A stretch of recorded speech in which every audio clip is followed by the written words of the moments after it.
Hoy vamos a hablar de Johann Gottlieb Fichte, que nació en el año 1762 en Prusia, la actual Alemania. Era un niño de una familia muy pobre que no va a la escuela y a los 4 años ya debe trabajar como pastor y cuidador de aves.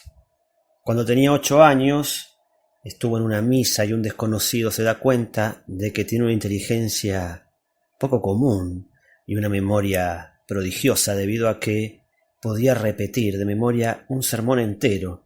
Este desconocido era un varón y decide pagar los estudios a este niño en una escuela teológica porque pensaba que aquel niño podía aportar mucho a la religión. Así que es un buen estudiante, pero luego, más adelante, va a decidir en su adolescencia estudiar filosofía, lo que hace que este varón, aquel desconocido que lo había ayudado en su momento a financiarle los estudios, decida que no va a aportar para ello. No nos olvidemos que la filosofía no era bien vista, sobre todo porque podía traer pensamientos renovadores. Cuando tiene 30 años va a visitar a Kant de improviso. Él era un admirador de Kant, que era en aquel momento y hasta mucho tiempo después uno de los filósofos más importantes de la historia de la humanidad. Pero Kant no lo recibe con gusto, porque no le gustaban las visitas imprevistas. Pero Johann Fichte le deja un escrito de él, y cuando Kant lo lee queda tan impresionado que le pide a su propio editor que publique los escritos de este joven de manera anónima. Cuando el público lo lee, creen que es el propio Kant el que escribe, y él tiene que salir a aclarar que ese escrito no le pertenece, sino que es un escrito de aquel joven llamado Johann Fichte. Bueno, se transforma en un furor y, a pesar de quedar siempre vinculado a Kant, hace una renovación de su pensamiento. Es un continuador, pero da un paso más del que dio Kant. ¿Qué es lo que nos dice Fichte? Bueno, hay que situarse en una línea de tiempo del pensamiento. Hay que retroceder hasta Descartes y su ego cartesiano, su yo pienso, luego existo, o mejor dicho, a través del acto del pensar, soy. Conozco, por lo tanto existo.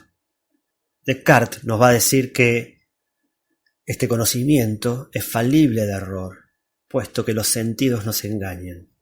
Y Kant nos va a decir que aquello que está fuera de nosotros, aquello que es observado por nosotros, no lo podemos conocer en sí mismo, no podemos conocer su esencia, ya que nosotros mismos pensamos desde nuestra propia subjetividad y no podemos ser objetivos. Por lo tanto, esa realidad estará delineada por nuestra propia subjetividad. Ahora bien, este yo es el yo que conoce, el yo de Kant, o que busca conocer.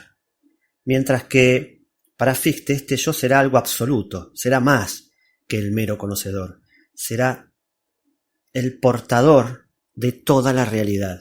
En sí mismo será un creador, será el creador de lo que está afuera de ese yo. Y todo lo que esté afuera de ese yo es el no yo o anti-yo. Es decir, hay una tesis y una antítesis. Va a ser aquel que allana el camino, luego, a Hegel en su teoría de tesis, antítesis y síntesis. El yo es absoluto, es eterno, es inconmensurable, mientras que el no yo es perecedero, es finito. Y aquí podemos encontrarnos nuevamente en este idealismo platónico de la idea absoluta eterna, del reino de Dios de San Agustín, y de la materia como algo perecedero, como un reflejo, como una sombra. Ahora bien, todo lo que no integra el yo, que está fuera, todo lo que es objeto, la naturaleza, es no yo, es anti-yo, pero puede ser integrado. Y puede ser integrado ante algo que Fichte va a tomar en cuenta, que es la voluntad del ser humano. La voluntad va a ser que el ser humano pueda crear, que el ser humano sea un creador. un co-creador del mundo, puesto que, ya que Dios es creador a través del hombre. Y si no existiese este hombre co-creador, Dios no existiría. Es decir, convierte a los seres humanos en co-creadores de la realidad. Nosotros, dice Fichte, somos los que construimos el entorno. Nosotros creamos la realidad circundante. ¿Cómo se supera esta dualidad entre el yo y el no yo, o el yo y el anti-yo? La síntesis es la acción, esa acción creadora que creará cultura y que nos llevará hacia la libertad, y que además, al ser acción creadora, nos depara felicidad. El yo es el sujeto absoluto, es la fuente de todo saber, es la fuente de la realidad, y es para sí mismo, no para otro. E incluso puede haber una experiencia interna. El yo es capaz de pensarse a sí mismo, esta cualidad humana. ¿Quién piensa cuando yo pienso? ¿Qué soy yo mismo? No me puedo conocer porque como observador no puedo mirarme. El ojo no puede mirarse hacia adentro. Lo que ilumina no puede ver la fuente de luz. Entonces nos encontramos entre una realidad absoluta, la realidad del yo, y una realidad relativa, la del no yo, lo que está afuera, lo que no es trascendente, lo que no es sobrenatural, lo que es simplemente natural. La salida, muchos dirán que es una mística teosófica, ya que ubica a Dios más allá de todo saber. Habla de Dios como un eterno uno, sin límites, infinito, al que no se puede llegar por el no yo, sino solamente a través del yo, a través del pensamiento.